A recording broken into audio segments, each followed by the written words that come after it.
We're changing history. We're showing what a high poverty school can do. We're showing what a community can do collectively if they work together. What does it take to be good at math? I think that the message that these kids are getting is that math achievement is a valued skill. The arts affect your brain permanently in a way that don't have to do with the arts, but also that they can affect your values, and that change is especially useful for kids in at-risk communities. We need to level the playing field. We need to make sure that arts education is available for all kids. What I like most about Step Club is the vibe. Like when we're all getting along and we can actually do this step, I feel like knowing that we achieved something is kind of happy because everyone's excited and we're all motivated for that one goal, which is to look good, progress of what we have to do. So I think that's the best is, you know, knowing we got it down and we can actually present it to other people. Welcome to Behind the Minds. I'm Jerry Bryan. And I'm Gina Curry. In this episode, we take you behind the minds of some incredibly successful programs in our schools. For instance, we'll tell you about Artists for a Cause, a group that's putting students on this very stage at the Sheldon Concert Hall, performing with international recording artists. We'll also join Superintendent Tiffany Anderson on a fast-paced tour of all the positive changes helping students in the Jennings School District. And then it's off to school an hour before the first bell rings. We'll explain why students are excited to get there early and take math tests. And finally, our Behind the Minds student reporter tells us about a new club whose members are making their voices, their hands and feet heard all over Francis Howell North High School. All these stories start now on Behind the Minds.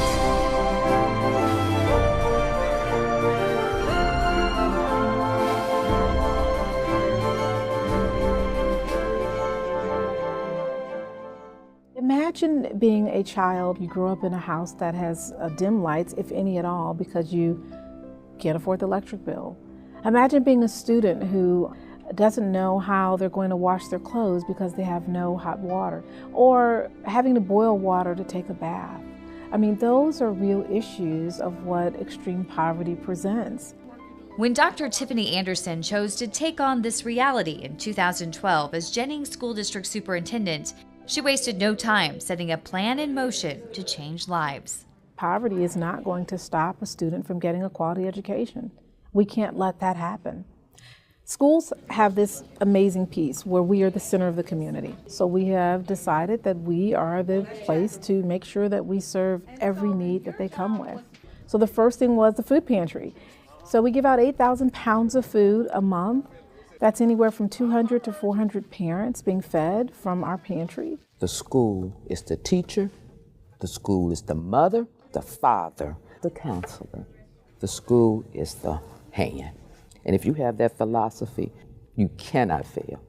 And since failure is not an option, Dr. Anderson rallied public support to help attend to the basic needs of the community. It doesn't take that much money. It's really energy, vision, enthusiasm, and leadership. And so being a part of that is fun. You know how to do it. The research tells us that if a student's basic needs are not met, that they cannot concentrate on anything that we're learning. So by providing a free breakfast every day, even during our Saturday school programs, it has really changed the energy. The families see the whole district as a community, and they see it as a resource for them. We actually have a spot clinic that is on site. That whole idea that if you're poor and don't have good health care, don't worry about it. At least if you live in Jennings, you can come right here, one-stop shop. Those kind of resources have really helped parents to buy into the education of their children as well. Clothing and outerwear are also provided, along with washers and dryers on campus. We have emergency clothing in here, but also I'm allowed to order new uniforms, underwear, pants, coats, and whatever that child might need, we can take that off of their plate, and it helps the children focus on learning. Well, if the parents want to use the laundry, then they can volunteer an hour of their service, and it's free. All you have to do is give a little bit of your time. Personal time and devotion is what Dr. Anderson does best, spending her days going from building to building in her signature tennis shoes at a very rapid pace. I have to know what my students need. And so for me to do that, I have to be in schools every day. I live in Kansas, and so I leave home at 2 a.m. I arrive here at 6. I do crossing guard duty at 7, and then the day starts from there. It's so energizing. So people wonder, how am I energized with this work? Well, one, I believe that you're built with what you need to do the work that you have. So I always say the good Lord built me this way. When I see Dr. Anderson coming in and out of classrooms and walking down the hallways and doing crosswalk duty, it makes me feel like she's not just a superintendent. She's a regular person that cares about us and wants to help our community. We're changing history. We're showing what a high poverty school can do. We're showing what a community can do collectively if they work together. It's important to help as the community. You know what's going on at your child's school. You know what options you have to help the children excel. Because you know what they say, it takes a village. Well, the parents are the main part of that village. For Dr. Anderson and her staff, changing lives means providing a quality education for every single student. Jennings, almost 4 years ago, was bordering being completely unaccredited. They had provisional accreditation. You have to meet 50% of the standards to have provisional. You have to meet 70 to be accredited. We were in the 50s. We're now at 81%. So we have exceeded the accreditation benchmark. Attendance has gone up. Behaviors have been diffused. We've incorporated music in creative ways. We know that if a student acts out in the classroom, there are things that are happening in their life that we need to first learn. So we have teachers in all of our schools that can keep kids in school.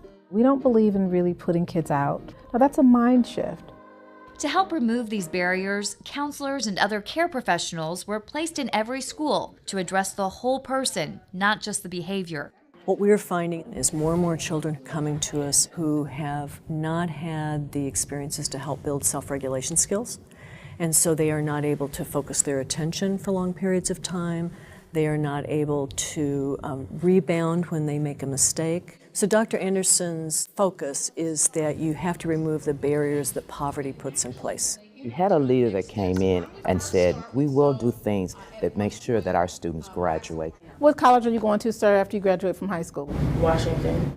When Dr. Anderson asks what college I would like to attend, it gives me a certain feeling of accomplishment because she believes that I can go to college. By implementing a college prep program at the high school, Dr. Anderson helped them to understand that the things that they do in their classroom can definitely transfer into creating social changes in their lives. My hopes and goals for the future are to, one, graduate and go to college. But after I do that, I hope to not only get a job in my chosen career field, but to also come back and help other students who are in the same position that I was in. And now another big change is on the horizon for Jennings schools. Dr. Anderson recently signed on to be the superintendent of the Topeka School District. She believes in the empowerment of others to ensure that what she's put in motion continues. I have the privilege of showing possibility. I have the privilege of changing the course of history. And I also have the privilege of showing this model can be replicated, which I hope inspires many people far beyond Jennings. The path is there, the structures are there, and I think she's got the legacy that she's put in place, and people aren't going to want to let her down. Knowing that you literally have set another person's life on course for success, isn't that amazing? Start, guys. Everybody look at your paper right now. Make sure you see your first and last name on it so you get credit for it, okay? It's the hour before school begins at Spady Elementary. But every Tuesday morning, students here drop their backpacks, line up, and head inside the gym for some serious math work. What does it take to be good at math? Each week, kids in grades K through 4 come in to tackle timed math tests. They have goals. My goal every week is to get at least 2 tests done. And they've come prepared. Practice 15 minutes a day. The program is called Math Fact Scholars, and it's growing across the St. Louis region. Diana Dunbar is its creator. She says the idea came to her when her own children were young, and she ran a math club. I originally developed the program to be a low-cost math enrichment program for parents that can get their child through the basics of mathematics. So working with addition, subtraction, multiplication, division facts through multi-digit computation, and then working with fractions, decimals, and percentages. The idea is simple. Students follow specific strategies and complete math in a workbook each day for 5 to 15 minutes. Then each week they come in for timed testing. Volunteer parents and even grandparents are on hand to run all aspects of the program, from monitoring students to grading tests and cheering them on. I tell you what, let's try again, Annabelle. Very good. Look at this. This is just wonderful. Great job. Hey, hey! They come in and they are pumped. Duffy Hofer is a parent volunteer who got involved when her boys wanted to join the program. Anytime my kids come to me with anything outside of school that is going to help them, whether it be academically or something with their brain, I'm all for it. As students proceed through the various levels of math, they are recognized with ribbons, medals, and trophies. We have Miss Angelina Shaw in 1st grade with her bronze medal. This week, 1st grader Mallory Bonds is tackling -5s as she works toward her first medal. Because I like to do math. Spady began its program in 2014 with 154 students, and it has grown to 184 students. 84% have earned at least one math achievement during the school year. I think they learn important life lessons, like you don't always win. You don't always get everything the first time you try for it. They learn perseverance. They learn that it's okay to make mistakes, but you learn from those mistakes and you get better, and then that's how you continue achieving whatever your goal may be. Tyler Hofer was first at his school to complete all 8 levels and learn some challenging life lessons along the way. Test 20 for fractions, I think. I thought I would totally pass it really soon, but it took me a couple tries, and then I passed the one that I thought it would take me 1,000,000,000 times to complete. The program doesn't end when a student completes all the levels. At that point, they can take on a leadership role within the program, becoming what's known as a Math Facts Scholars Ambassador. Math Facts Scholars is licensed by participating schools. It's currently being run in several public and private schools in the St. Louis region. The low-cost program is also a fundraiser for schools. You're going to have to retake this, but I am sure the next time you'll get them all right. While the program recognizes math achievement, there are times effort is rewarded as well. 1st grader Cooper Buxner won a Perseverance Award when he tackled the silver level of multiplication and division more than 30 times. I don't want to give up on it. You just have to stick with your test. If it gets frustrating. And when they finally pass a hard-earned level, you can see the pride on their faces as their classmates and parents cheer. It feels really good and you feel really accomplished. Math is important. I just think for this generation, you have to have math and science. Parents and students say the program not only improves math skills, it also helps kids learn how to handle test stress. I just take a few deep breaths, think about something that I like, and then my brain just calms down. There are also special boot camps and skills sessions for kids who want to work on their math, and testing sessions are available for students whose schools aren't yet participating.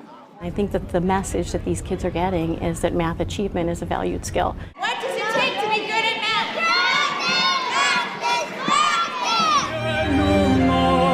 International countertenor and recording artist Terry Barber recently gave students at New City School in St. Louis an experience in classical music that they'll never forget. I believe that all students deserve an opportunity to have access to arts education.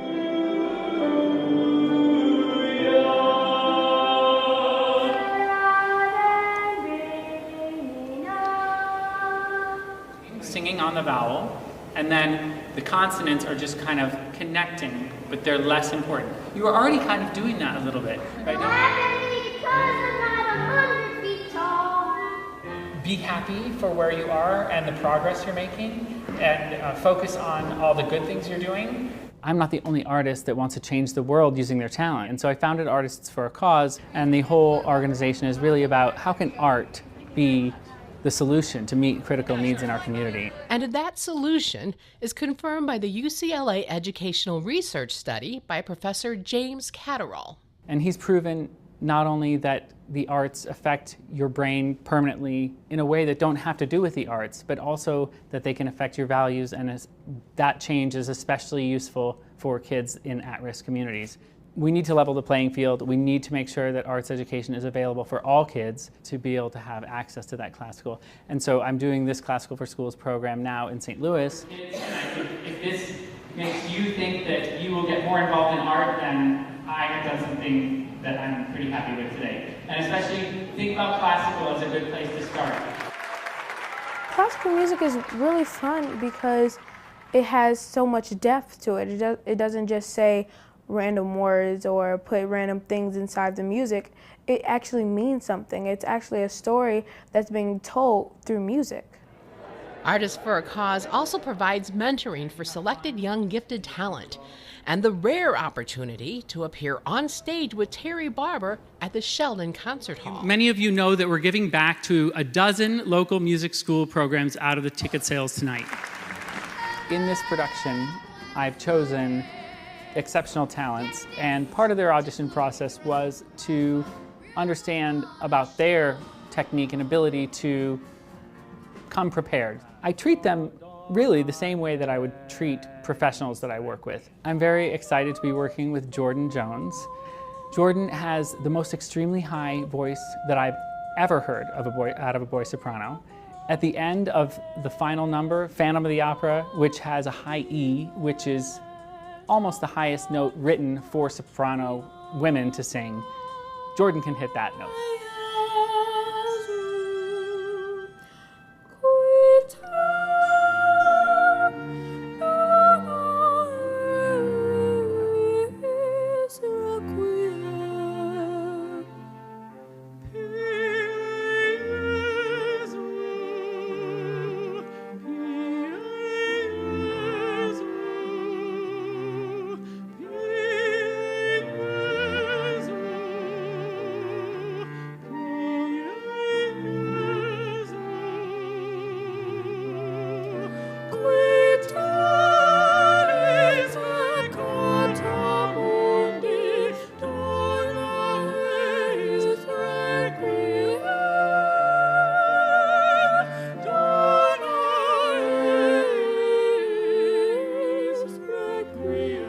The progress Barber hears students making on and off stage, thanks to this program, is music to his ears.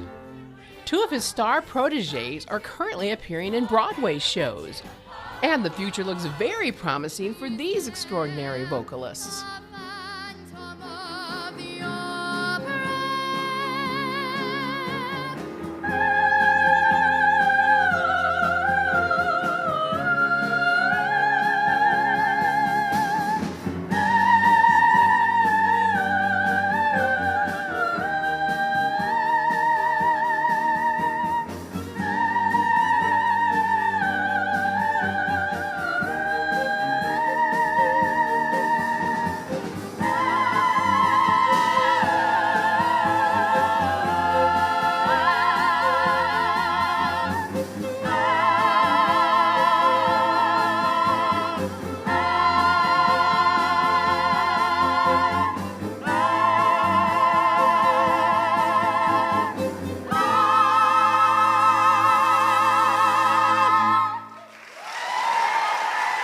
And continuing our partnership with local high school media classes, our next story is from a student perspective. Francis Howell North senior Autumn Todd heard this story before she saw it. And as you're about to see and hear, it would be hard to miss this new club at Francis Howell North High School. Hard indeed. With lots of clapping and stomping, they do a great job of making their presence known. Let's show them how it's done, ladies! This year, Francis Howell North gained a new unique club. They call themselves the Golden Knight Steppers, also known as Step Club. Over the past couple years, a group of girls, including Paris Adele, Camille Hughes, and Kalisha Mitchell, had to take initiative and seek sponsors to help start up this club they so badly wanted. My role as captain is to basically get everything in order, make sure routines are going straight, make sure every girl has everything they would need, and to basically calm down drama that could possibly happen. Like if it's not brought to the coach, they know they could come to me.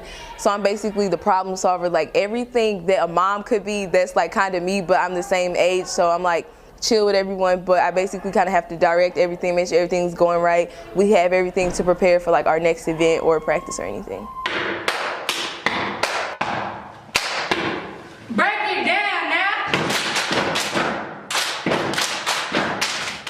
Jessica Thro and Elizabeth White so graciously stepped in as co-sponsors to help pursue the dreams of this new club.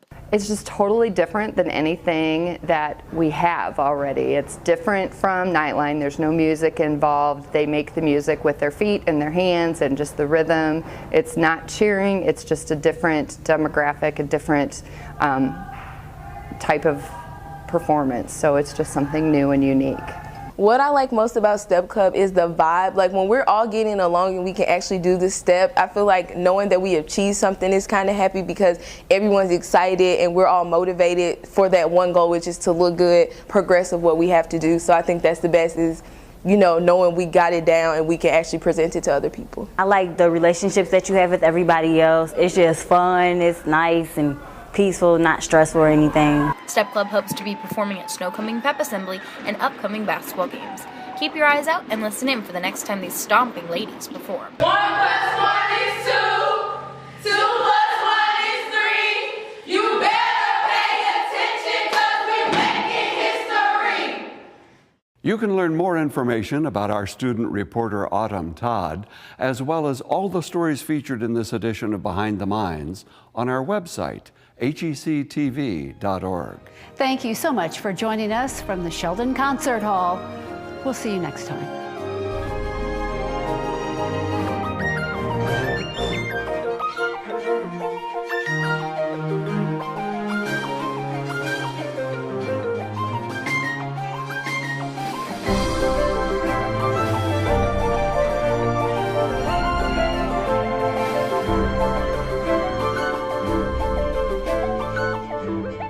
Thank you.